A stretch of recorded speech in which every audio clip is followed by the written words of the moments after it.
I never believed in reincarnation until I died for 3 minutes and 47 seconds on that operating table in Toulouse. The doctors said it was complications from my gender, confirmation surgery, something about unexpected, bleeding.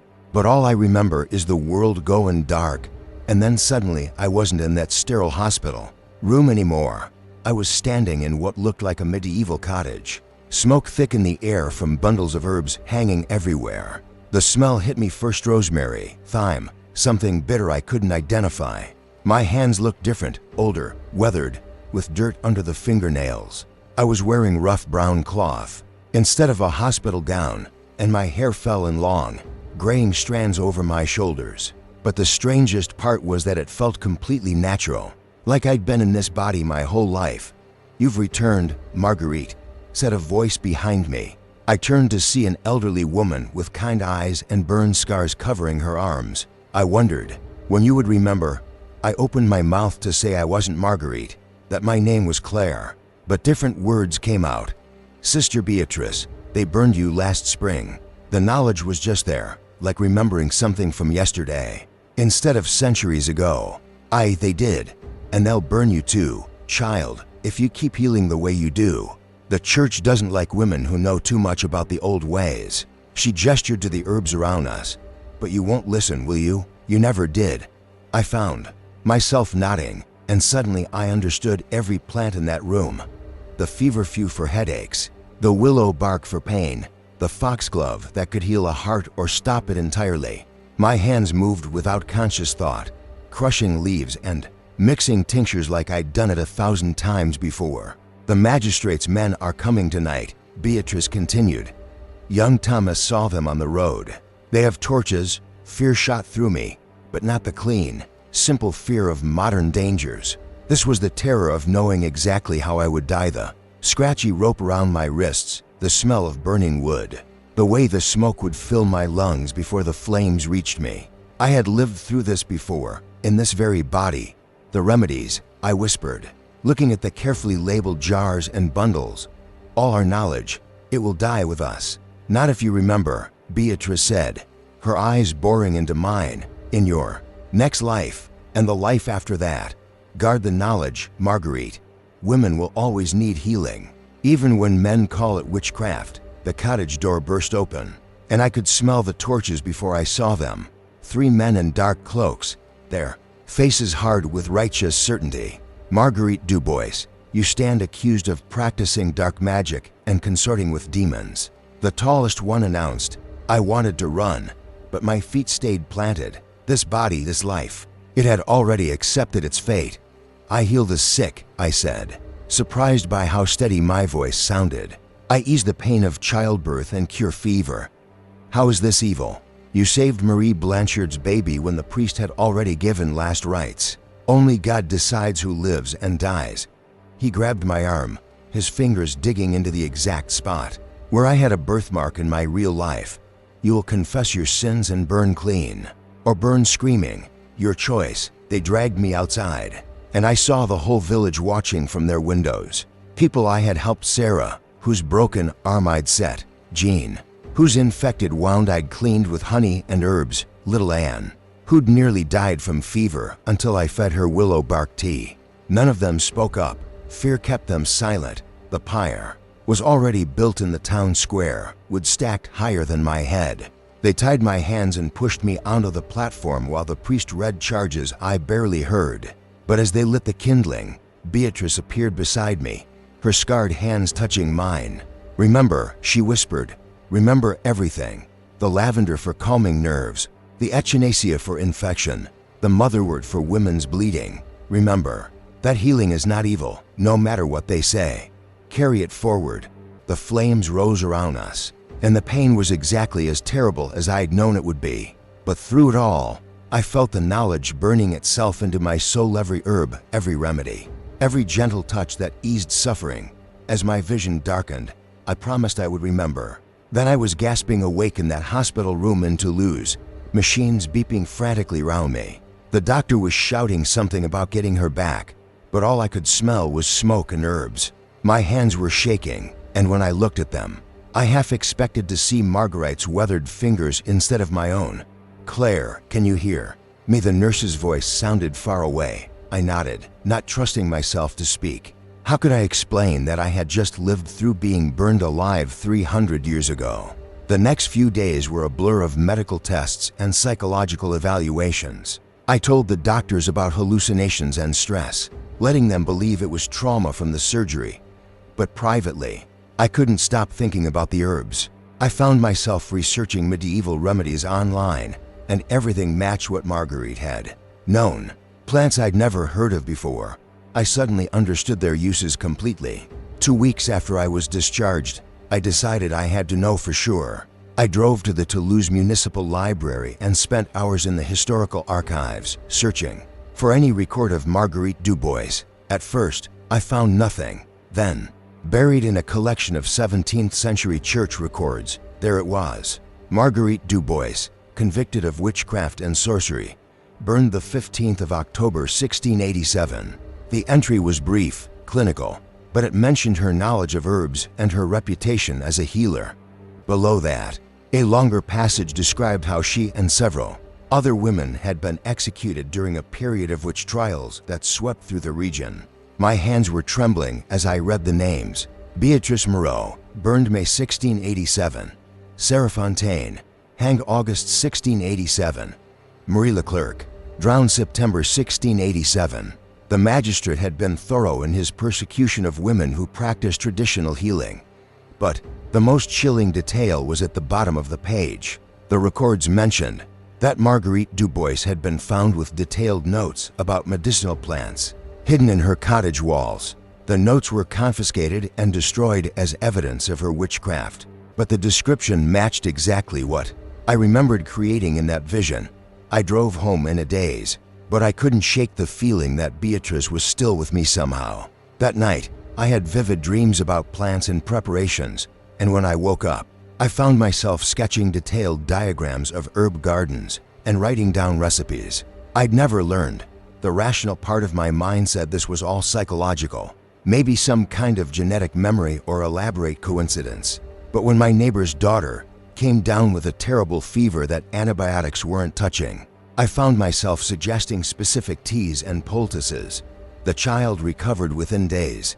Word spread quietly through my apartment building, and then, beyond, women started coming to me with problems their doctors couldn't solve or wouldn't take seriously.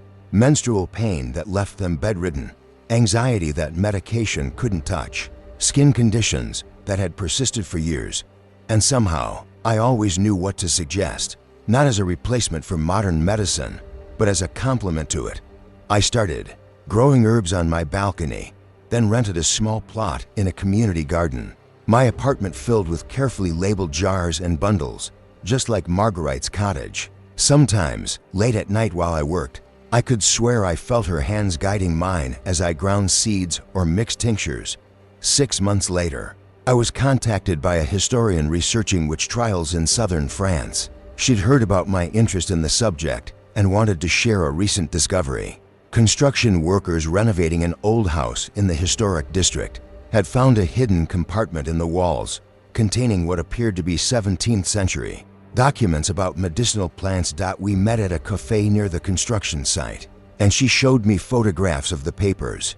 My blood went cold as I recognized the handwriting. It was identical to the notes I'd been making in my dreams. But more than that, I could read the archaic French as easily as if it were modern language, understanding references to treatments and techniques that shouldn't have made sense to me. The house records show it belonged to a woman named Marguerite Dubois, the historian explained. She was executed for witchcraft, but apparently, she managed to hide her real knowledge before they came for her. I stared at the photographs, seeing my own memories preserved in fading ink. What will you do with them? Well, that's the interesting thing. Most of these remedies are actually quite sound. From a modern medical perspective, I'm working with some ethnobotanists to analyze them properly. This could be invaluable for understanding traditional European healing practices. That night, I went to the construction site. The workers had left, and I stood in front of the half-renovated house, feeling a strange sense of completion. This was where Marguerite had lived, where she'd hidden her life's work in the walls. Hoping someone would find it someday, I pressed my palm against the old stone and whispered, "I remember." I kept the promise. The wind picked up, carrying the scent of herbs that couldn't possibly be growing in downtown Toulouse. And for just a moment, I felt her presence clearly, not frightened this time, not burning, but peaceful. The knowledge had survived. The healing would continue. I still practice what she taught me, carefully and quietly. I don't call it witchcraft or magic, I call it what it always was: women helping women, passing down knowledge that men once tried to burn away. And sometimes, when I'm working with a particularly difficult preparation, I feel her hands guiding mine. 3 centuries of wisdom flowing through my fingers. They thought they could erase us with fire, but we remembered. We always remember. Story number 2. I was flying down the A2 on my motorcycle, the wind screaming past my helmet, when everything went wrong. It was late summer, 1985, and I was 22, tearing through the Kent countryside toward Canterbury, the cathedral's spires just visible in the distance. My mate Dave had dared me to hit 90, and I was stupid enough to try. The bike hummed beneath me, the road a blur, my heart pounding with that reckless thrill you only get when you're young and think you're invincible. Then, out of nowhere, a lorry swerved into my lane. No warning, no time to think. I yanked the handlebars, but the front wheel caught gravel. The world spun, sky, road, sky again, and I was airborne, weightless, until the ground slammed into me. Pain exploded in my chest, my head, everywhere. I skidded across the asphalt, my leather shredding, and then nothing. Blackness. I came to, but I wasn't on the road. I was standing in a stone chamber, cold and dim, the air thick with the smell of damp parchment and candle wax. My body felt wrong, like I was floating inside it. My helmet was gone, but my head didn't hurt. I touched my chest, no pain, no blood, just my jacket, intact. Panic clawed at me. Where the hell am I? I muttered, my voice echoing off the walls. A figure stepped from the shadows, a man in a brown monk's robe, his face gaunt, eyes sunken but sharp. His hands were stained with ink, and he clutched a quill like it was a lifeline. "You are neither in hell nor heaven, Thomas," he said, his voice low, like he was afraid of being overheard. I froze. How did he know my name? "Who are you?" I demanded, my heart hammering. He didn't answer, just stared, his eyes boring into me. "You've been brought here for a purpose. The truth lies hidden, and you must find it." I laughed, shaky, thinking this was some hallucination, my brain misfiring from the crash. "Mate, I'm dreaming, aren't I? Or dead?" The monk's face darkened. "You are not dead, but you are close. I am Brother Anselm, scribe of this cathedral. Dead these 5 centuries. I hid what the church would destroy. You will uncover it." His words hit like a punch. I backed away, my boots scraping the stone floor, but there was nowhere to go, just walls. A wooden table piled with manuscripts, and that monk, his presence, heavy like he was pulling the air out of the room. "What do you mean, hidden?" I asked, my voice cracking. He pointed to a stack of illuminated manuscripts, their pages glowing with gold and crimson ink. "The church's sins are written there, in code, in the margins. Find them, in the cathedral, before it's too late." Before I could ask more, the world lurched. My vision blurred, and I was back on the road, paramedics shouting over me, their hands pressing my chest. "Stay with us, mate," one yelled. Pain flooded back, sharp and real. I gasped, my ribs screaming, blood sticky on my face. They loaded me into an ambulance, and I blacked out again, the monk's words looping in my head. Asterisk, find them before it's too late. Asterisk, I woke up in hospital, tubes in my arms, my left leg in a cast, cracked ribs, concussion, a fractured tibia. The doctors said I was lucky to be alive. Dave came by, looking guilty as hell, muttering apologies. I didn't care about that. All I could think about was Anselm, his voice, those manuscripts. Was it real? A dream? My brain felt foggy, but his words stuck like burrs. I had to know. A week later, they let me out, crutches and all. I told my parents I was fine, just needed rest, but I was already planning to get to the cathedral. I couldn't shake the feeling that something was waiting for me there, something I was meant to do. Canterbury Cathedral was only a mile from my flat, so I hobbled there on my crutches, my leg throbbing with every step. It was early evening, the tourists thinning out, the air cool and heavy with the smell of old stone. I'd been inside the cathedral before school trips, mostly, but this time, it felt different. The moment I stepped through the nave, my skin prickled. The stained glass glowed faintly in the dying light, casting red and blue shadows across the pews. I didn't know where to start, but Anselm's words asterisk in the manuscripts asterisk kept nagging at me. The cathedral had a library, didn't it? I asked. A verger, an older guy with a pinched face, where the archives were. He gave me a funny look but pointed me toward a side door near the cloisters. It's not open to the public, he said. You'd need special permission. I nodded, but I wasn't planning on asking anyone. I waited until the verger wandered off, then slipped through the door. It led to a narrow staircase, spiraling down into the dark. My crutches clicked on the stone steps. Too loud in the silence, my heart was racing, not just from the pain in my leg, but from this growing certainty that I was being watched. At the bottom was a heavy wooden door, unlocked. I pushed it open and found myself in a small room lined with shelves, packed with books and scrolls. The air was musty, like no one had been here in years. A single bulb flickered overhead, barely lighting the place. I set my crutches against the wall and started searching, my hands shaking as I pulled manuscripts from the shelves. They were old, some crumbling, their pages filled with Latin text and intricate illustrations, angels, demons, vines twisting around letters. I didn't know Latin, but I was looking for something, anything, that felt like a clue. Hours passed. My leg ached, my eyes burned, but I kept going. Then I found it, a manuscript heavier than the others, its cover bound in cracked leather, the pages thick with gold leaf. The margins were crowded with tiny, cramped writing, not like the neat script in the main text. It looked like code, just as Anselm said. My stomach twisted. This was it. I flipped through, my fingers clumsy, and that's when I heard it, a low, rhythmic tapping, like someone drumming their fingers on wood. I froze. The sound was coming from behind the shelves. Hello, I called, my voice thin. No answer. Just the tapping, louder now. I shoved the manuscript into my jacket and grabbed my crutches, my pulse hammering. The bulb flickered again, and for a second, I swore I saw a shadow move across the wall, a figure in a hooded robe. I stumbled toward the door, my crutches slipping on the stone. The tapping followed me, faster, closer. I made it to the stairs, dragging myself up, my legs screaming. Halfway up, I heard a voice, not Anselm's, but colder, harsher, whispering in Latin. I didn't understand the words, but they felt like a warning, like I'd crossed a line. I burst out into the cloisters, gasping, and nearly collided with the verger. What are you doing down there? He snapped. I mumbled something about getting lost and hobbled away, the manuscript burning a hole in my jacket. Back at my flat, I locked the door and spread the manuscript on my table. My hands were still shaking, but I couldn't stop. The coded margins were a mix of letters and symbols, some scratched out, like whoever wrote them was scared of being caught. I spent days poring over it, barely sleeping, ignoring calls from Dave and my parents. I started seeing patterns, repeated phrases, numbers that didn't add up.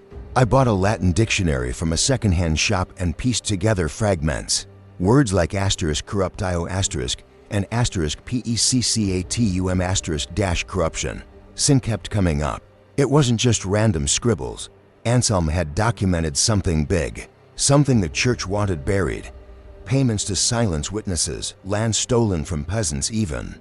Hints of worse rituals, maybe, or cover-ups of murders. My head spun. This wasn't just history. It felt alive, like it was still happening. Every night, the tapping came back. Not loud, but steady, like it was in the walls. I'd wake up sweating, checking the locks, convinced someone was outside my window. Once, I caught a glimpse of a figure in the streetlight, a robed shape.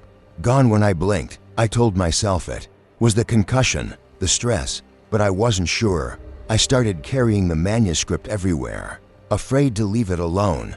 I went back to the cathedral, hoping to find more, but the verger was watching me now, his eyes sharp, like he knew what I was up to. I overheard him talking to another man, a priest, about keeping the archives secure. My gut told me they weren't just worried about dusty books. I was running out of time. Anselm's warning asterisk before it's too late asterisk kept echoing. I cracked more of the code, enough to realize he'd hidden a second manuscript, one that named names, dates, places. It was somewhere in the cathedral's crypt, buried under a stone marked with a cross and a quill. I had to get it. Late one night, I broke in. Don't ask me how I was desperate.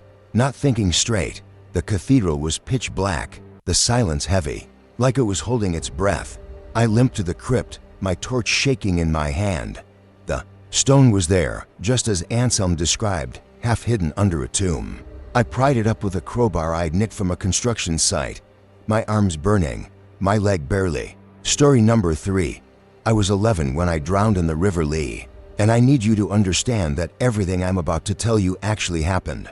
Because even now, 30 years later, I sometimes wake up convinced I'm still underwater, still, feeling those ancient hands pulling me down into something far deeper than death itself. It was July 1994, and my family had rented this cottage outside Cork for the summer holidays. My parents thought the countryside would be good for me after a rough year at school, but honestly, I was bored out of my mind within the first week.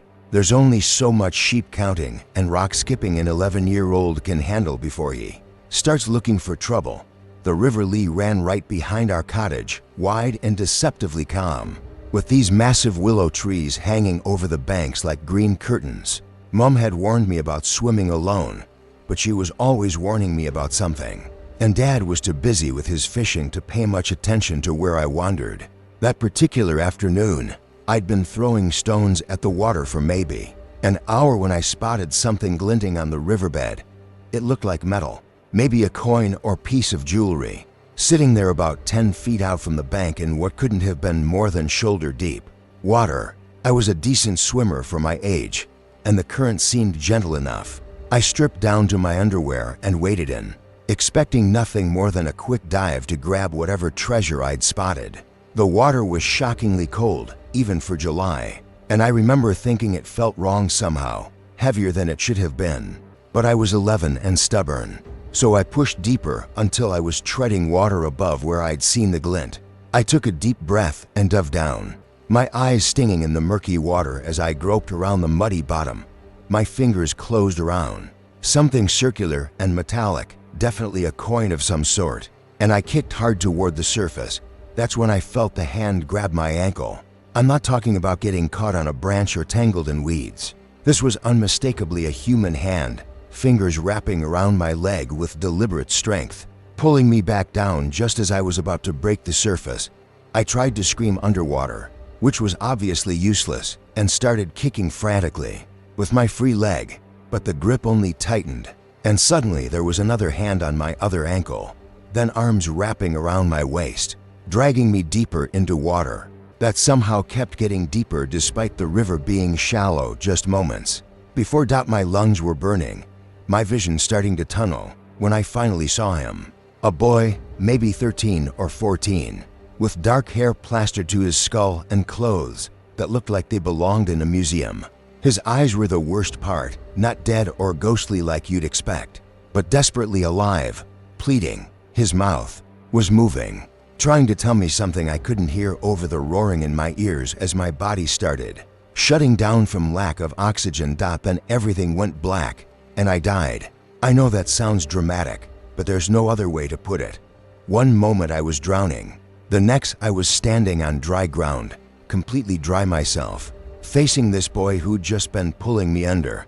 We were in what looked like an 18th century stable, all rough wooden beams and the smell of hay and horses, though I couldn't see any animals around. "Thank God," the boy said, and his accent was thick Irish but old-fashioned somehow. I've been waiting so long for someone to hear me. I wanted to ask where we were, what had happened to the river, why I wasn't wet anymore, but something about his expression stopped me. He looked desperate in a way that made my chest tight with sympathy, even though he'd just tried to drown me. "My name is Seamus O'Sullivan," he said, running his hands through his wet hair. "I died in 1782, right here in Cork, and I need your help to set things right. You're dead." I managed to croak out, Drowned in the Lee during an illegal race, he said, then quickly added, but you're not dead. Not yet. You're in between, like, your body's floating in the river, but the village doctor, he'll pull you out in time if we're quick about this. The stable around us felt real enough. Solid wooden walls and the earthy smell of a working farm. But something about the light was wrong, too golden and still. What do you want from me? Seamus stepped closer, and I could see he was wearing riding clothes, leather boots, wool breeches, a linen shirt that would have looked perfectly normal to centuries ago. I need you to find my body and give it a proper burial. And I need you to find the treasure. What treasure? His eyes lit up with desperate hope. The purse from the race, 37 gold sovereigns, bet by the Protestant landowners on their fancy thoroughbreds, against the local boys and our working horses. We were winning. See, my horse Finn and me. We were beating their prize stallion by 3 lengths when the bastards cut our reins. I could picture it suddenly, like he was showing me a film in my head. Horses thundering along the riverbank, young men whooping and shouting, money changing hands, and then deliberate sabotage. The reins sliced through just as they approached. A sharp bend in the river. Finn stumbled, threw me into the water. Seamus continued, his voice thick with old anger. But I managed to grab the purse as I fell. 37 sovereigns. Enough to feed every family in our village for a year. I wouldn't let it go, even as I drowned. It's still down there with my bones. Why didn't anyone look for you? They did. For a few days. But the English landowners, they told everyone I'd run off with their money. Said I was a thief. My family believed them, or at least they pretended to. Easier than fighting the English, you understand. The injustice of it made my 11-year-old heart burn with righteous anger. That's horrible. It gets worse, Seamus said grimly. The English. They used my theft as excuse to evict half the village. Said we were all criminals who couldn't be trusted. Dozens of families lost their homes because of their lie. I was starting to understand why he'd been so desperate to reach someone. Anyone who could help him. To centuries of being remembered as a thief instead of a victim would drive anyone. To extremes. Where exactly are you buried? I asked. Not buried, that's the problem. My body's caught in the roots of an old oak about half a mile downstream from where you went in. The tree's grown around my ribs over the years. You'll know it when you see it. There's a hollow in the trunk shaped like a door. The purse is still in my jacket pocket. The stable was starting to fade around the edges, becoming translucent. Like fog. You're running out of time, Seamus said urgently. Promise me you'll find my bones and the treasure. Promise me you'll tell them the truth about what happened. I promise, I said, though I had no idea how an 11-year-old was supposed to accomplish any of this. There's one more thing, he said as his form began to waver. The English families. The ones who killed me, their descendants still live. In Cork, the Ashfords, and the Pemberton Smythes. They've got a grand house on the south side of the city, built with money they stole from Irish families. Make sure they know what their ancestors did. Before I could ask anything else, I was back. In the river, water filling my lungs, strong hands pulling me toward the surface. I came up coughing and retching, arms wrapped around me as someone dragged me to shore. The village doctor, Dr. Murphy, was pumping water out of my chest while my parents stood nearby looking terrified. Thought we'd lost you there, lad, doctor, Murphy said as I finally stopped coughing up river water. What were you thinking? Swimming alone in water that deep, I gasped. But it was shallow. I could see the bottom. Dr. Murphy and my father exchanged glances. Son, Dad said gently, that part of the river is 15 feet deep. Has been since they built the dam upstream 50 years ago. I wanted to argue, but my hand was still clenched around something. I looked down and nearly passed out again. It was a coin, but not modern currency. It was thick and heavy, with a profile I didn't recognize and a date I could barely make out. 1780. That night, after my parents had finally stopped fussing over me and gone to bed, I snuck out with a torch and walked downstream along the riverbank. I was looking for an old oak with a hollow shaped like a door, and I found it about 20 minutes later. The tree was massive, easily to centuries old, growing right at the water's edge. And there, about 6 feet up the trunk, was a perfect door-shaped hollow. I climbed up and shined my torch into the opening. What I saw there will haunt me for the rest of my life. Human ribs, brown with age, wrapped around and through the living wood like the tree had grown through a skeleton, and caught in the remains of a rotted leather jacket, the gleam of more gold coins.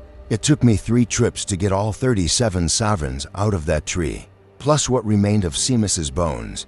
I wrapped everything in my spare shirt and carried it back to the cottage, where I spent the rest of the night figuring out what to do next. The next morning, I told my parents everything. They didn't believe me, of course, until I showed them the coins and the bones. The gold was real enough and old enough that even Dad had to admit something strange was going on. We called the local police, who called in some archaeologists from University College Cork.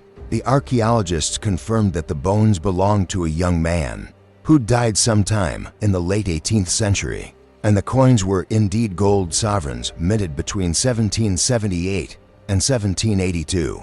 But the really interesting part came when we contacted the local historical society. They had records of the illegal horse races that used to run along the Lee, and of young men who'd gone missing during those events. Seamus O'Sullivan was listed among them, along with a note that he'd allegedly stolen money from English landowners and fled the county. I insisted we contact the Ashford and Pemberton Smythe families, though my parents thought I was being ridiculous. To their credit, both families agreed to meet with us, probably more out of curiosity than anything else. When I told them the story and showed them the evidence, something strange happened. The current Lord Ashford, a man in his 60s with kind eyes, actually started crying. My great-great-grandfather left journals. He said quietly, "I've read about that race, about the decision to cut the reins." He wrote that it haunted him for the rest of his life, but the family had too much invested in the outcome to let the Irish boy win. Margaret Pemberton Smythe, a woman about my mother's age, nodded grimly. "Our family has a similar account. The guilt was passed down through generations, but no one ever knew what happened to the boy or the money." Both families insisted on paying for Seamus to have a proper burial in the old Catholic cemetery in Cork, with a headstone that told the true story of his death. They also donated a significant sum to local Irish heritage organizations, though. They asked that their names not be publicly associated with the gesture. The funeral was small but dignified. I was the only one there who'd actually met Seamus, and as they lowered his bones into the consecrated ground, I felt a warmth in my chest like a hand squeezing my shoulder in gratitude. I never saw him again, never had another supernatural experience in my life, but sometimes on quiet nights, I swear I can still smell horses and hay. And I know he's finally at peace. The gold sovereigns are in a museum now, part of an exhibit about 18th century Ireland and the injustices of colonial rule. There's a placard next to them that tells Seamus's story, the real story. And every time I visit Cork, I stop by to make sure it's still there. I kept one coin though, the first one I found in the river. Sometimes I hold it and remember that afternoon when I learned that some wrongs are so deep they can reach across centuries, to find someone willing to set them right. Story number 4. I'm still shaking as I try to piece this together for you. Like I'm afraid saying it out loud will make it real again. It started 3 weeks ago in the pharmacy where I work in Uppsala. I was restocking the antihistamines, my hands trembling because I just had an allergic reaction, hives crawling up my arms, throat tightening, the works. I'd taken a dose of loratadine, but it wasn't kicking in fast enough, and I was trying to keep it together behind the counter. That's when I noticed the smell. Not the usual sterile tang of the pharmacy, but something sharp, like crushed herbs and old leather. It hit me hard, and my vision blurred for a second, like I'd stood up too fast. I gripped the counter, thinking I was about to pass out, but then I saw her. She was standing in the aisle, this woman in a heavy, dark cloak, her face half hidden under a hood. She wasn't a regular, and nobody walks into a modern pharmacy in Uppsala in 2008 dressed like they're from the Renaissance. I blinked, trying to clear my head, but she didn't vanish. She was real, or at least she looked real, pale hands clutching a small glass vial, her fingers stained with something dark, like ink or soot. "You're unwell," she said, her voice low and accented. not quite Swedish, more like something older, rougher. I froze, my heart pounding, because she was staring right at me, her eyes too bright, like they were catching light that wasn't there. I tried to laugh it off, you know, like you do when you're freaked out but don't want to admit it. "I'm fine," I said. "Just allergies." But my voice cracked, and the hives were burning now, spreading to my chest. She stepped closer, and that smell herbs, leather, something bitter got stronger. "You need the antidote," she said, holding out the vial. It was filled with a murky liquid, green-black, like it had been scraped from the bottom of a pond. I backed up, my hip hitting the counter, and said, "I'm good, thanks. We don't take outside prescriptions." I was trying to sound professional, but my hands were sweating, and I could barely breathe. She didn't move, just tilted her head, like she was studying me. "You don't understand," she said. "It's not for you alone." I didn't know what she meant, but the way she said it made my stomach twist. I glanced at the security camera above the counter, hoping someone else would walk in, but the pharmacy was dead quiet. Just me, her, and that damn smell. I told her to leave, my voice sharper than I meant, but she just smiled small, tight, like she knew something I didn't. Then she set the vial on the counter and was gone. Not like she walked out, but gone like the air swallowed her. I stood there staring at the vial, my pulse hammering. I didn't touch it at first. I mean, who would? Some random woman leaves a sketchy liquid in a pharmacy. You call it a biohazard and lock it up. But my throat was closing up, and the loratadine wasn't doing shit. I kept thinking about her words, "not for you alone." It was stupid, reckless, but I was desperate. I grabbed the vial, popped the cork, and sniffed it. It smelled like the air around her, bitter and green. But there was something else, something warm, like honey. My hands were shaking so bad I almost dropped it, but I took a tiny sip, just enough to wet my lips. It burned going down like swallowing fire, but within seconds, the hives started fading. My throat opened up. I could breathe again. I should have been relieved, but I wasn't. I felt wrong, like something was crawling under my skin. Not painful, but alive. I locked the vial in the safe and tried to focus on work, but I kept seeing her in my head, those bright eyes, that smile. That night, I couldn't sleep. I kept smelling that herbal scent, even in my apartment, and I swear I heard whispering, like someone was muttering in another room. I checked every corner, but there was nothing. By morning, I was a wreck, jumping at every sound. But I had to go back to work the next day. Things got weirder. Customers started coming in, one after another, with the same symptoms I'd had: hives, tight throats, some coughing up blood. By noon, we had a line out the door, and the other pharmacist, Eric, was freaking out, saying it was like an epidemic. I didn't tell him about the woman or the vial. I mean, what would I say? But I couldn't shake the feeling that it was connected. I kept checking the safe, making sure the vial was still there, untouched. It was, but every time I opened the safe, that smell hit me again, stronger, like it was seeping into the walls. That night, I stayed late to check the security footage. I needed to know if she'd really been there or if I was losing it. The footage showed me at the counter, then static, just a flicker, and then me staring at an empty aisle. No woman, no cloak, nothing. But the vial was there on the counter in the next frame, clear as day. My stomach dropped.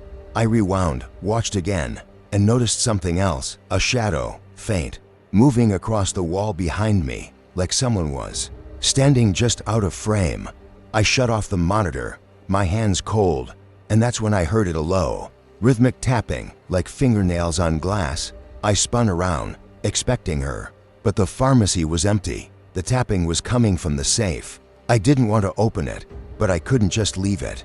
My hands were trembling so bad I fumbled the combination twice. When I finally got it open, the vial was glowing, not bright, but enough to make my skin crawl. And there was something new, a piece of parchment, folded, tucked beside it. I hadn't seen it before, I swear. I grabbed it, my fingers brushing the vial, and it felt warm, like it had been sitting in the sun. The parchment was old, brittle, covered in spidery handwriting I could barely read. It was in Latin, but I made out words like veninum and antidotum, poison, antidote. I didn't sleep that night either. I sat at my kitchen table, trying to translate the parchment with a dictionary and Google. My eyes burning. It was a recipe or part of one herb's measurements, instructions for mixing something. But there were warnings, too, about consequences and balance. One line stuck with me: the cure is bound to the curse. I kept thinking about the customers, how they'd all gotten sick after I took that sip. Was it me? Had I done this? The thought made me sick, but I couldn't stop reading, like the parchment was pulling me in. The next morning, I brought the parchment to work, hidden in my bag. The pharmacy was chaos, more sick people, some worse than before. Eric was calling the health authorities, saying it might be a contamination. I wanted to tell him about the vial, the woman, everything, but I couldn't. It sounded insane, and I was starting to doubt myself. But then she came back.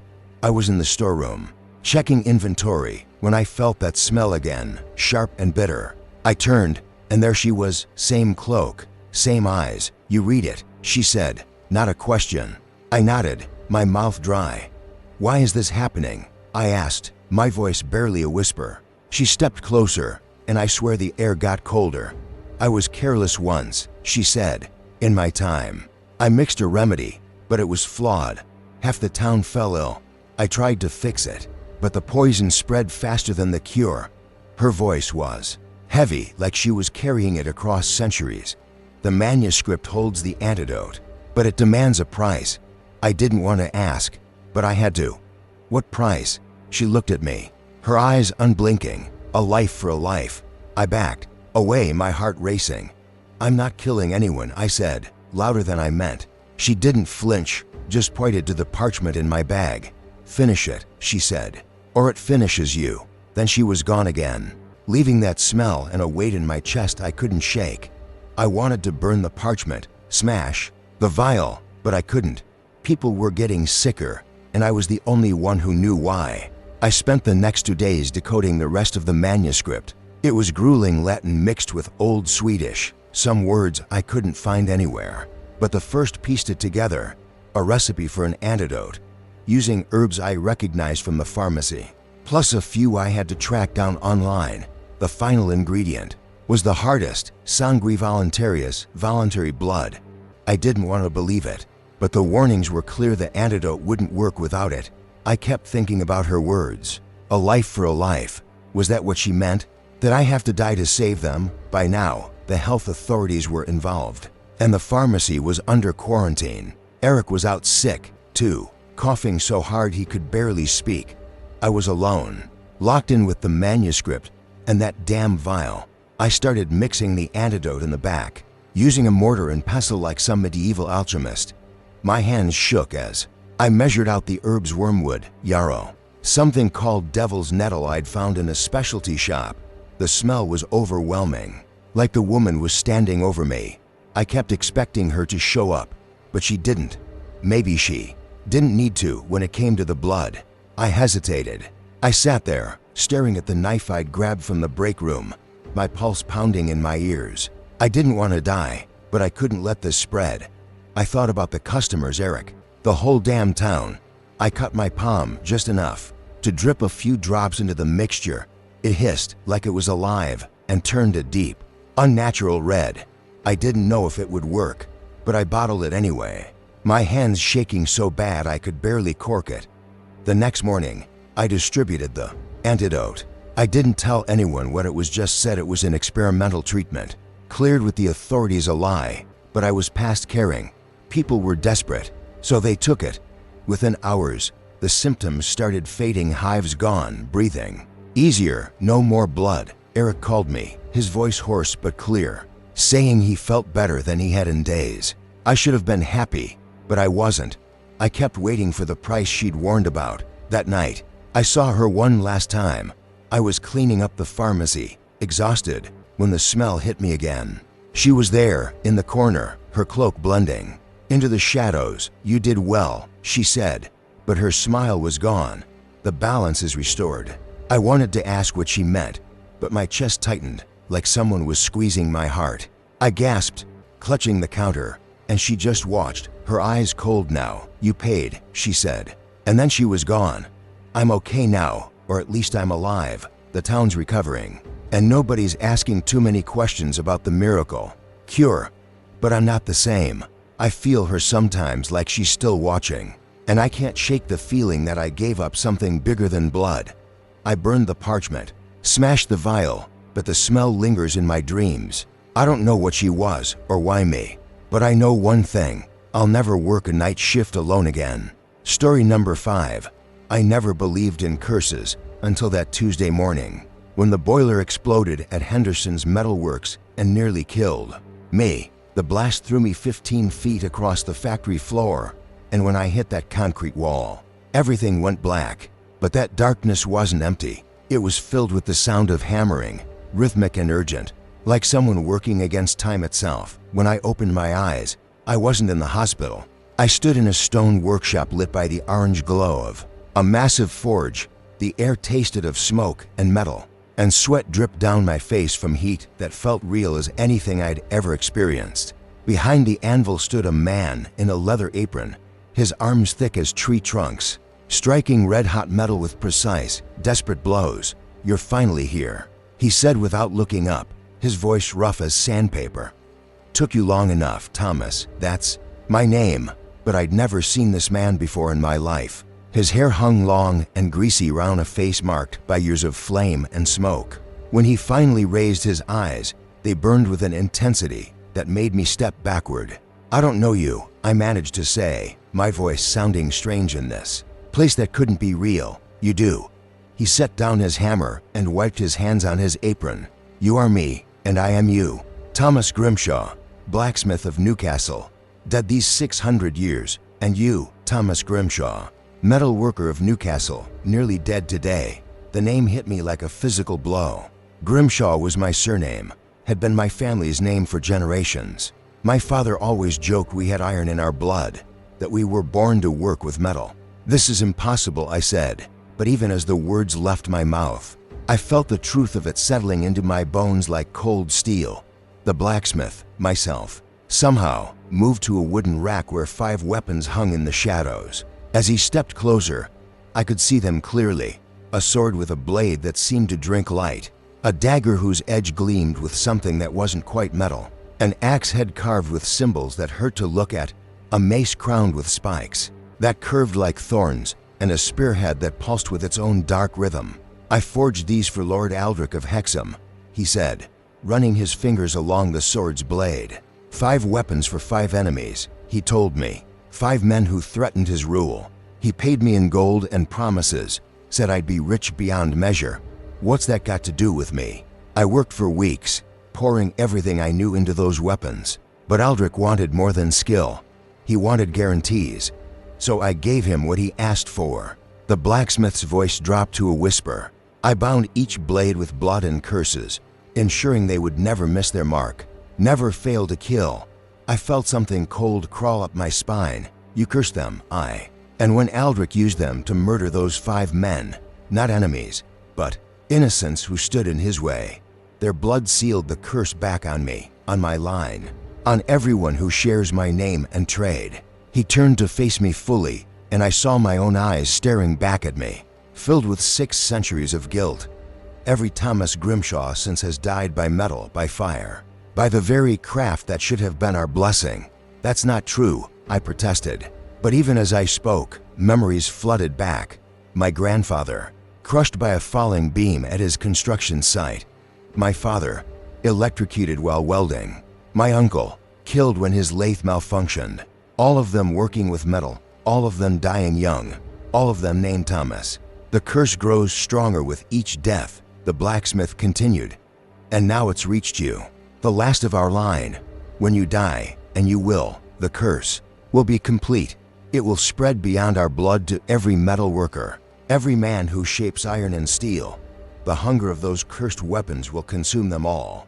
The workshop began to fade around the edges, reality bleeding back in. I could hear the distant sound of ambulance sirens, voices calling my name.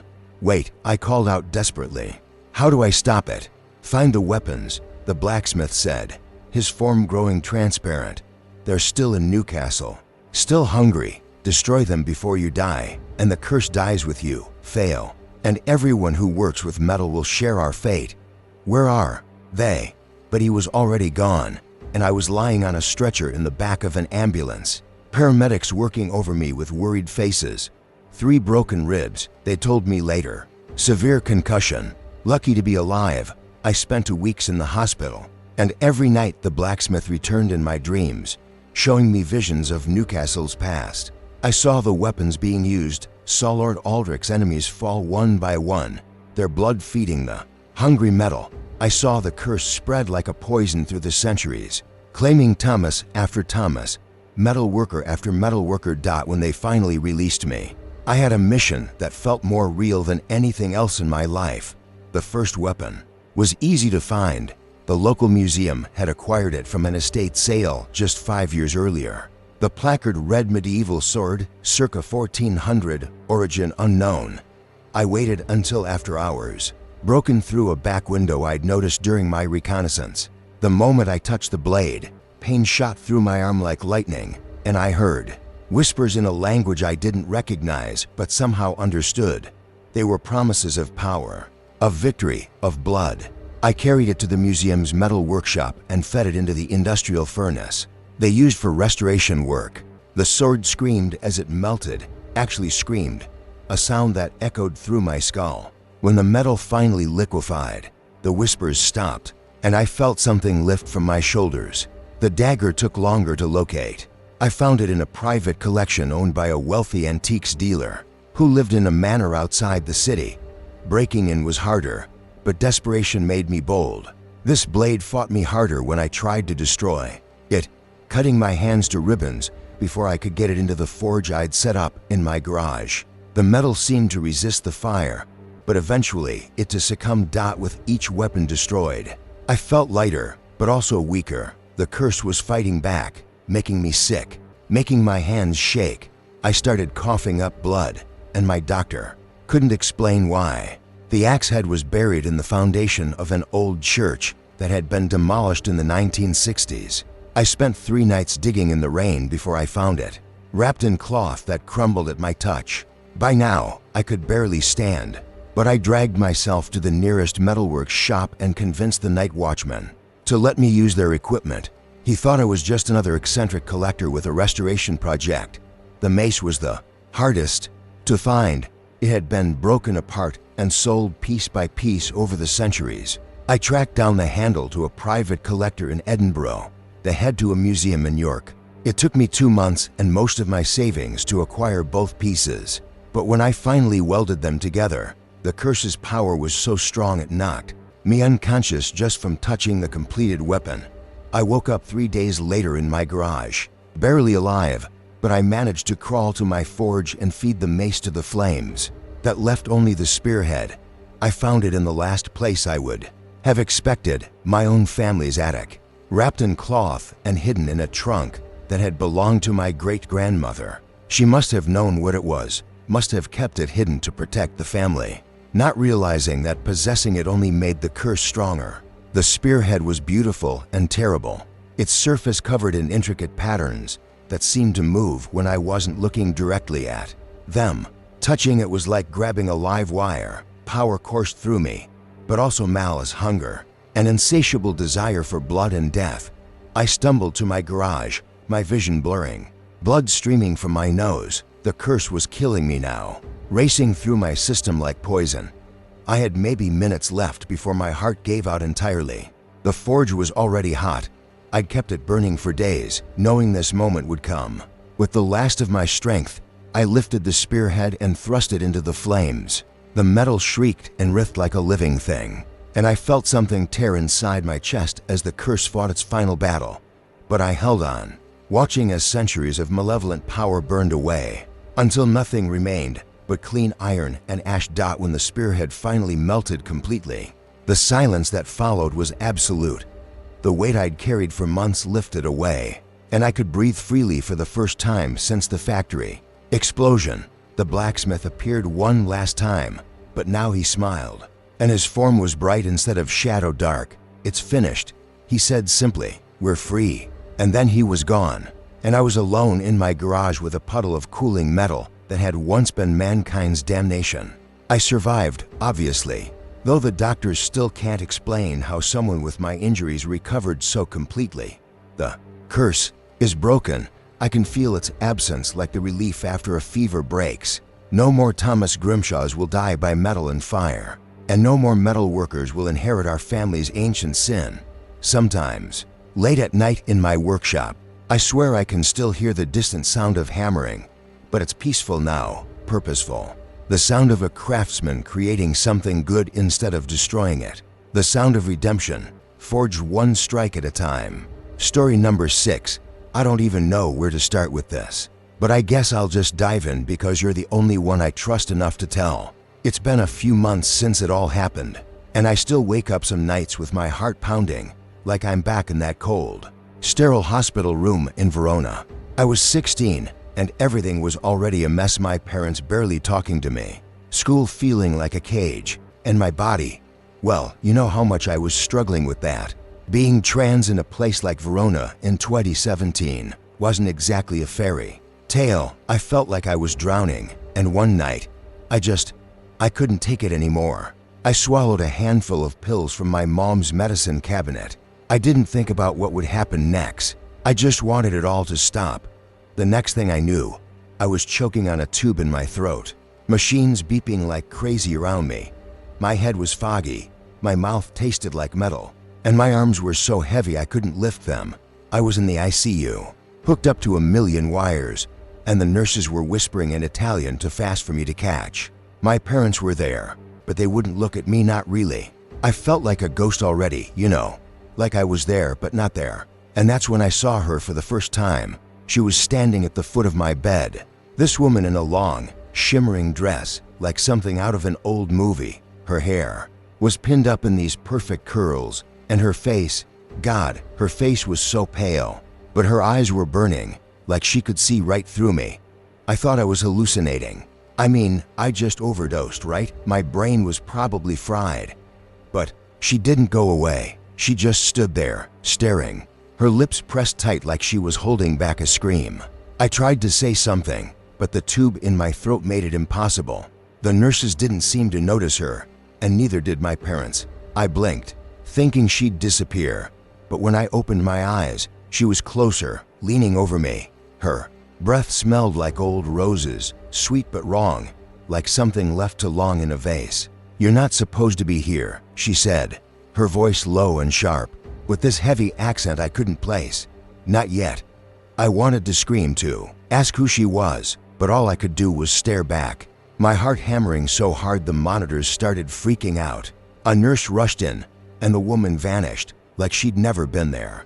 I spent 3 days in that hospital bed, fading in and out. Every time I woke up, I was terrified she'd be there again, but she wasn't. Not at first. The doctors said I was lucky to be alive, that they'd pumped my stomach just in time. My parents took me home, but things didn't get better. They watched me like I was a bomb about to go off, and I couldn't stand the pity in their eyes.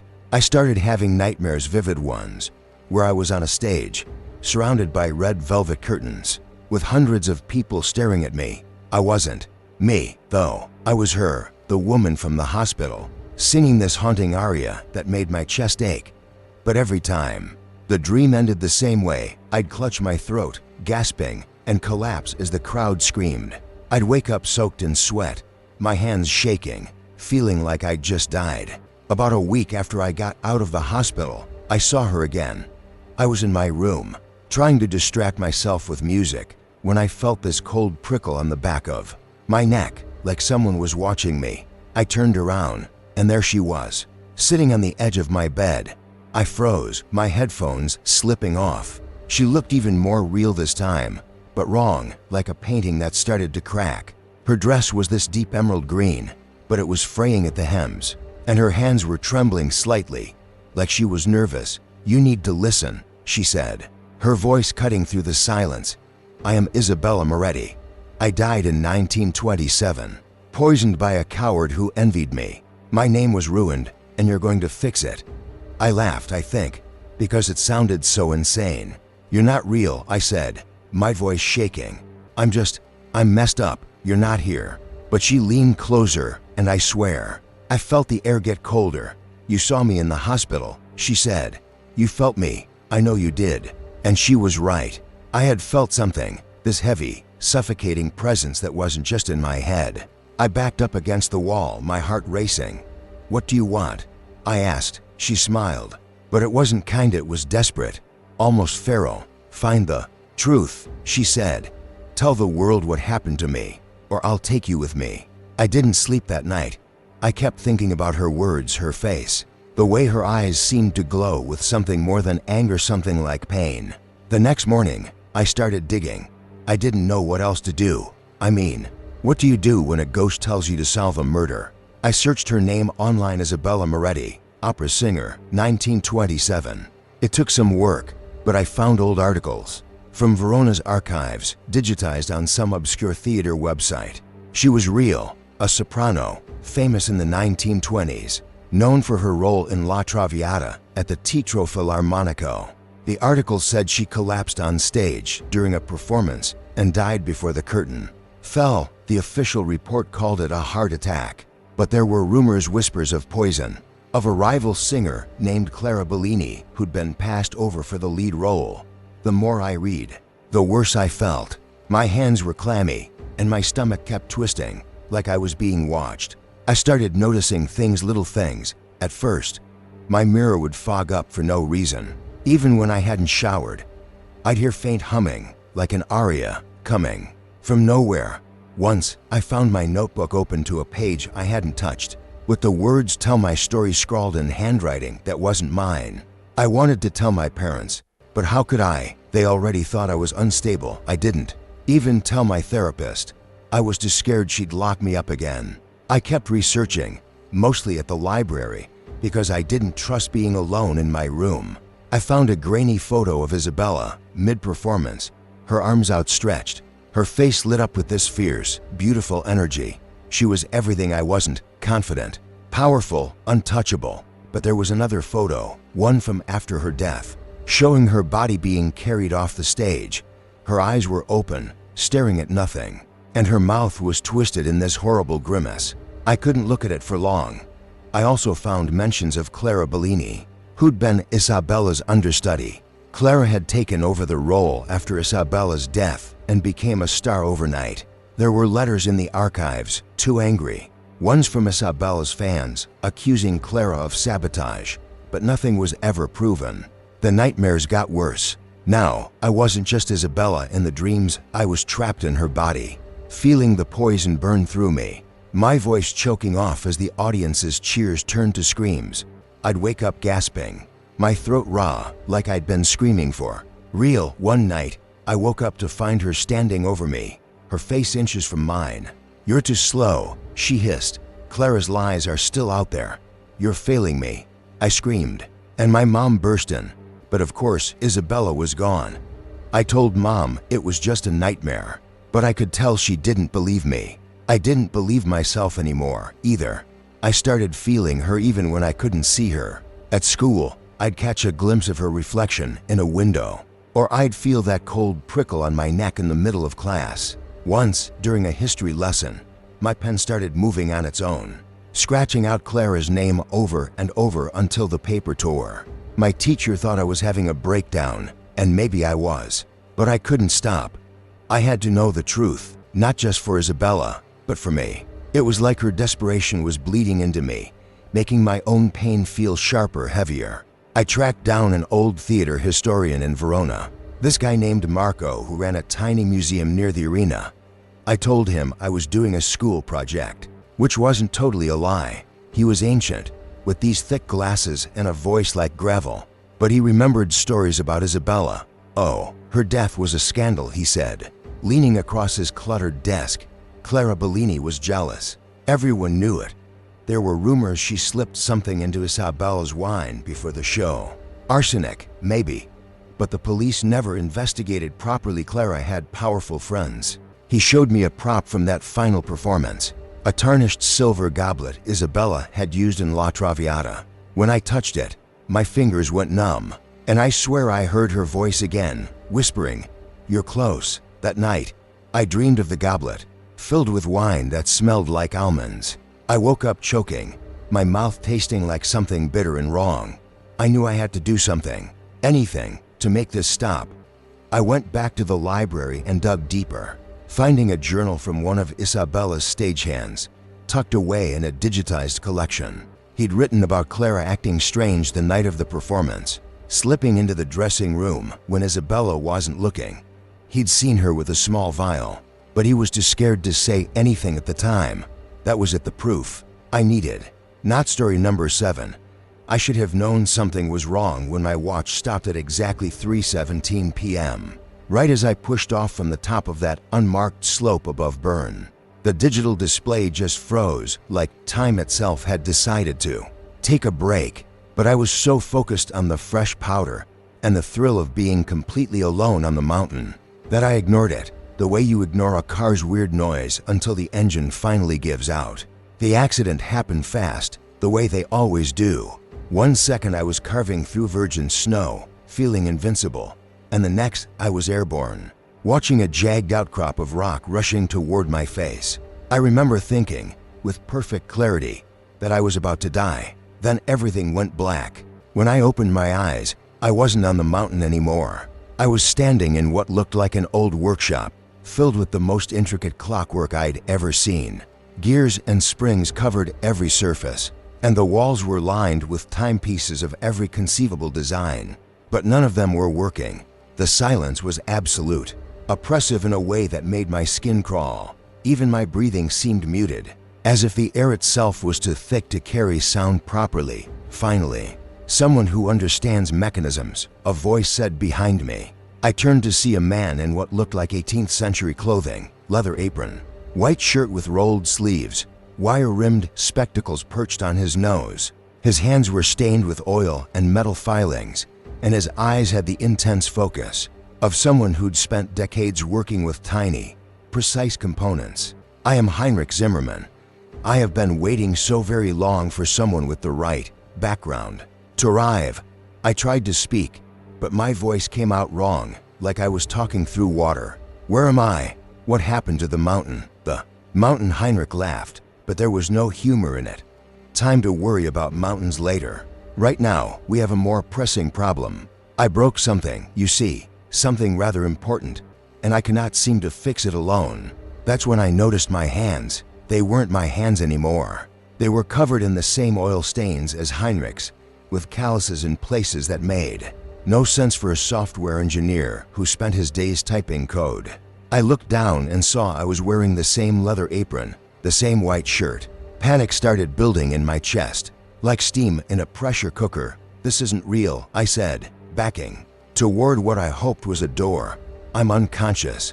I hit my head on that rock, and I'm having some kind of trauma-induced hallucination. Oh, it is quite real, Heinrich said, moving closer, and quite urgent. You see, when I died in 1787, I was working on something revolutionary, a master chronometer that could regulate not just the measurement of time, but time itself. I was so close to completing it when he gestured vaguely at his chest, where I now noticed a dark stain spreading across his shirt. A rival clockmaker, professional jealousy, very messy business. I could feel my rational mind trying to assert itself, the part that understood physics and engineering principles. That's impossible. Time isn't something you can regulate mechanically. It's a fundamental constant, is it? Heinrich smiled, and for the first time, all the clocks in the workshop began to tick. But they weren't synchronized. Each one kept its own rhythm, creating a chaotic symphony that made my teeth ache. Tell me, what time was it when you began your descent down the mountain? I thought about it. Round 3 o'clock, I think. And when did you crash? Maybe 10 minutes later, 15 at most. Heinrich nodded knowingly. And yet, your friends will not report you missing until tomorrow morning. The rescue teams will not find your body until 3 days from now. Time, my dear colleague, has become quite unreliable in this area since my death.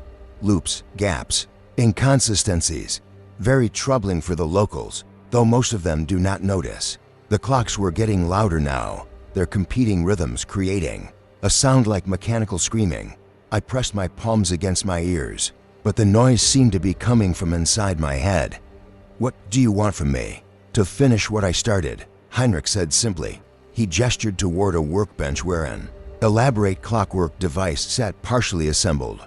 It was beautiful and terrifying at the same time, with gears that seemed to move in impossible directions and springs that coiled through dimensions. I couldn't quite see the temporal regulator, one final component, and the damage I caused can be undone. I approached the device despite every instinct telling me to run. My hands, or Heinrich's hands, I was no longer sure which, seemed to know exactly what to do. I picked up a tiny gear, no bigger than my thumbnail, and held it up to the light. It was perfect, mathematically precise in a way that shouldn't have been possible with 18th century tools. How did you even conceive of something like this? I asked, fitting the gear into place. The moment it connected, the entire device began to hum with energy that made my bones vibrate. Time spoke to me, Heinrich said softly, in dreams, in the spaces between seconds. It told me it was tired of being constant, predictable. It wanted to dance, to play, to be free. So I built it a partner. As I worked, memories that weren't mine began flooding my consciousness. I remembered learning clockwork from my father in a workshop that smelled of sawdust and oil. I remembered the years of apprenticeship, the gradual mastery of increasingly complex mechanisms. I remembered the obsession that grew like a cancer, the conviction that time itself was just another machine waiting to be understood and controlled. And I remembered the jealousy. Johann Kessler, another clockmaker in town, who couldn't stand to see Heinrich's success, the confrontation in the workshop, the knife sliding between ribs, the desperate attempt to finish the regulator even as blood pooled on the floor. You're not just showing me memories, I realized, my voice sounding more like Heinrich's with each word. You're making me into you. Someone must complete the work, Heinrich said. Someone with the knowledge and skill to make the final adjustments.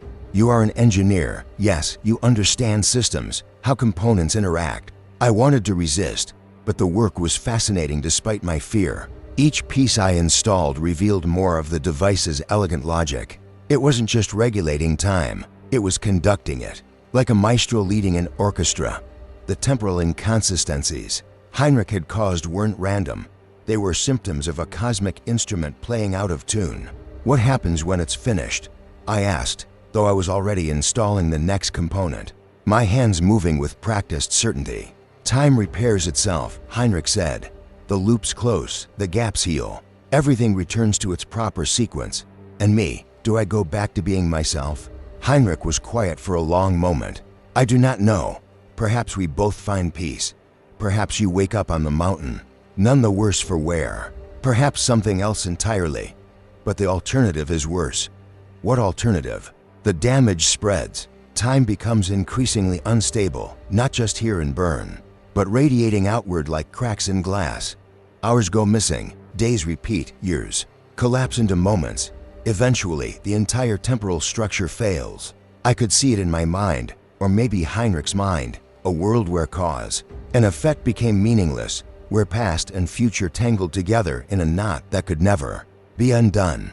It was a horrifying vision, and yet part of me was tempted. What would it feel like to exist in that chaos, free from the tyranny of linear time? But I thought about my life back in the real world. My job, my girlfriend Sarah, my parents who would never understand what had happened to their son. Even if I was just hallucinating this entire experience, I owed it to them to try to get back. I installed the final component, a spring so complex, it seemed to twist through itself, and stepped back. The regulator began to glow with a soft, golden light, and the chaotic ticking of all the other clocks gradually synchronized into a single, perfect rhythm. It was the most beautiful sound I'd ever heard. "It is done," Heinrich said, and I could hear satisfaction in his voice. "Well done, my friend." The workshop began to fade around the edges, like a photograph left too long in sunlight. Heinrich himself was becoming translucent, finally at peace after more than 2 centuries of waiting. I felt myself dissolving too, the borrowed memories and skills evaporating like morning mist. "Will I remember any of this?" I asked. Perhaps, Heinrich said. "Time has a long memory, even when we do not." The last thing I saw was the regulator, still glowing, still keeping perfect time. Then everything went white. I woke up in a hospital bed with the worst headache of my life, and no memory of how I'd gotten there. The doctors told me I'd been unconscious for 3 days after a skiing accident, which seemed impossible. I remembered leaving for the mountain that morning, remembered the perfect powder conditions. But everything after that was blank. My watch was still stopped at 3:17 p.m., just as it had been when they found me. The repair shop said there was nothing wrong with it mechanically, it just refused to run. I keep it anyway, as a reminder of something I can't quite remember, but know was important. Sometimes, walking through old parts of Bern, I catch glimpses of something familiar in the architecture, of clock towers, and hear echoes of a rhythm that seems more real than my own heartbeat. And sometimes, late at night, I dream of gears turning in perfect harmony, keeping time for a world that never quite makes sense without them. Story number 8. I'm still shaking as I think about this, like my hands won't stop trembling no matter how tightly I grip this coffee mug. You're the only one I'd tell this to, because I know you'll listen without thinking I'm crazy. It started that night in my dorm, back in Würzburg, spring of 2018. I was 19, cramming for exams, my desk buried under textbooks and energy drink cans. The fire alarm went off at 8 a.m., shrill and piercing, and I thought it was just another drill. I grabbed my phone, my keys, and stumbled into the hallway, bleary-eyed, cursing under my breath. The air was thick, acrid, like burning plastic, and that's when I realized this wasn't a drill. Smoke curled under the doorframes, and people were screaming, shoving past each other toward the stairwell. My heart slammed against my ribs as I joined the crowd, my bare feet slapping the cold floor, my mind racing, get out, get out, get out. The stairwell was a bottleneck, bodies pressed tight, and the smoke was worse there, stinging my eyes, clawing at my throat. I don't know how I made it outside, but I did, collapsing onto the grass, coughing until my lungs burned. Fire trucks were already screaming into the courtyard, their lights flashing red and blue across the old stone walls of the dorm. I sat there, shivering in my pajamas, watching flames lick out of the third-floor windows. My floor, my room, everything I owned was up there, my laptop, my notes, the stupid stuffed bear my mom gave me when I left for uni. I felt hollow, like part of me was burning up with it. They got the fire under control by dawn, but the damage was bad. The third floor was gutted, and they wouldn't let us back in. I stayed with a friend, Lena, in her tiny apartment off campus, trying to piece my life back together. That's when the dreams started. The first one came the night after the fire. I was standing in a field, the air heavy with the smell of wet earth, and something sour, like rotting fruit. A woman was there, her face half hidden under a tattered hood, her eyes so dark they seemed to swallow the light. She didn't speak, but her presence pressed against me heavy like a weight on my chest. I woke up gasping, my shirt soaked with sweat, Lena shaking me, asking what was wrong. I couldn't explain it. It felt too real, like I'd been somewhere else. The dreams kept coming, every night. Always the same woman. She'd stand closer each time, her fingers brushing my arm, cold as ice, her breath smelling of ash. I started dreading sleep, chugging coffee to stay awake, but it didn't help. I'd drift off, and there she'd be, her eyes boring into me. One night, she spoke. Her voice was low, raspy, like she hadn't used it in centuries. They burned me, she said. They burned me, and they live. I bolted upright, heart pounding, and I swear I could still hear her voice echoing in the dark. I told Lena about it, and she laughed it off, said it was just stress, but I wasn't so sure. I felt marked, like she'd left something inside me. I started digging into Würzburg's history, desperate for answers. The library had these old archives, dusty books about the witch trials in the 1600s. Würzburg was brutal back then, hundreds executed, mostly women, accused of witchcraft. I found a record of a woman named Elizabeth, burned at the stake in 1629. The details were sparse, but they mentioned her trial, how she'd been accused by a prominent family, the Mullers. The name stuck with me, because there's a Muller family in town, old money, big house on the hill. They own half the properties around here, including my dorm. I couldn't shake the feeling that the woman in my dreams was Elizabeth, and she was pointing me toward them. I know it sounds insane, but I started watching the Mullers. There was Hans Muller, the patriarch, always in a suit, strutting around like he owned the world. His son, Klaus, was in my history class, quiet but arrogant, always sitting in the back with a smirk. I'd see them at town events, smiling for photos, but something about them felt wrong, like they were hiding something. I started noticing things: how Hans would pause when passing the old church, his face tightening, like he sensed something. How Klaus avoided certain streets ones, near the sites where the witch trials happened. I told myself I was paranoid, but then I found the letter. It was in the library, tucked inside a book on local history, a yellowed page in spidery handwriting. It was dated 1629, addressed to the town magistrate, accusing Elizabeth of cursing crops and livestock. The signature at the bottom was Johann Muller. My stomach dropped. I cross-checked it with the archives, and it was real. Johann was Hans and Klaus's ancestor. I felt sick, like I'd stumbled onto something I wasn't supposed to know. That night, Elizabeth was waiting in my dream, closer than ever, her hand gripping my wrist. "Find them," she said. "Make them pay." I couldn't ignore it anymore. I started following Klaus, keeping my distance, watching where he went. He'd meet his father at this old warehouse on the edge of town, a place that looked abandoned, but wasn't. I'd see cars come and go at odd hours, always expensive ones. And once, I swear I saw Hans carrying a wooden box, small but heavy, like it held something important. My gut told me it was connected, but I didn't know how. I was scared, but I was also angry. If their family had done this to Elizabeth, if they were still profiting from that kind of cruelty, I wanted to know. One night, I got too close. I was outside the warehouse, hiding behind a rusted dumpster, when Klaus came out. He stopped, looked, right at where I was hiding, like he could sense me. My heart was pounding so loud I thought he'd hear it. He didn't come closer, but he stood there for a long time, staring into the dark. I didn't move until he left, my legs cramped, my breath shaky. When I got back to Lena's, I couldn't sleep. Elizabeth was there again, but this time, she wasn't alone.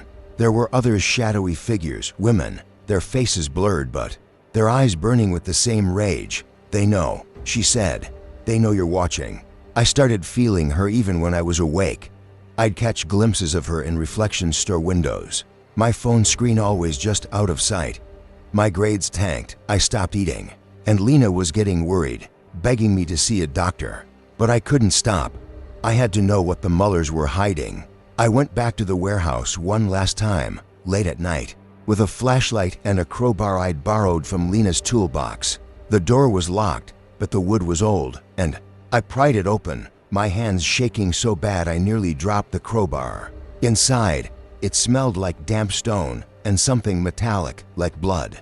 There were crates stacked high, but in the center was a stone table, carved with symbols I didn't recognize. On it was that wooden box I'd seen Hans carrying, and next to it a knife, its blade stained dark. I don't know what made me open the box, but I did. Inside was a bundle of cloth, brittle and yellowed, wrapped around a small, blackened bone. The air got heavy, like a storm was about to break, and I heard her voice, clear as day, right behind me. "They kept me," Elizabeth said. "They kept me to bind me." I turned, but no one was there. Just the echo of her words. I grabbed the bone, stuffed it in my pocket, and ran, my flashlight bouncing, my breath ragged. I didn't stop until I was back at Lena's, locking the door behind me. I didn't sleep that night. I sat on the couch, the bone on the coffee table, staring at it like it might move. I knew it was hers, Elizabeth's, and I knew the Mullers had kept it for a reason. The next day, I went to the old church, the one Hans always avoided. It was built on the site where they used to burn witches, and I figured if Elizabeth wanted justice, that's where it had to happen. I waited until midnight, the bone in my hand, and I buried it in the churchyard, under a tree where the ground felt soft. I whispered her name, told her I was sorry, that I'd done what I could. The air went still, like the world was holding its breath. The next morning, the news was everywhere. Hans Muller had collapsed at his office, dead before the paramedics arrived. Heart attack, they said, but I saw Klaus's face on TV, pale, haunted, like he knew it wasn't natural. I never saw Elizabeth again, not in dreams, not in reflections.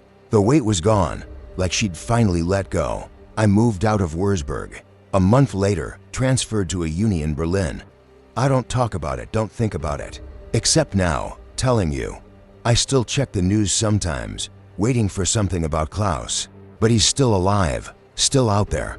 I wonder if he knows what I did, if he feels her watching him now. I hope he does.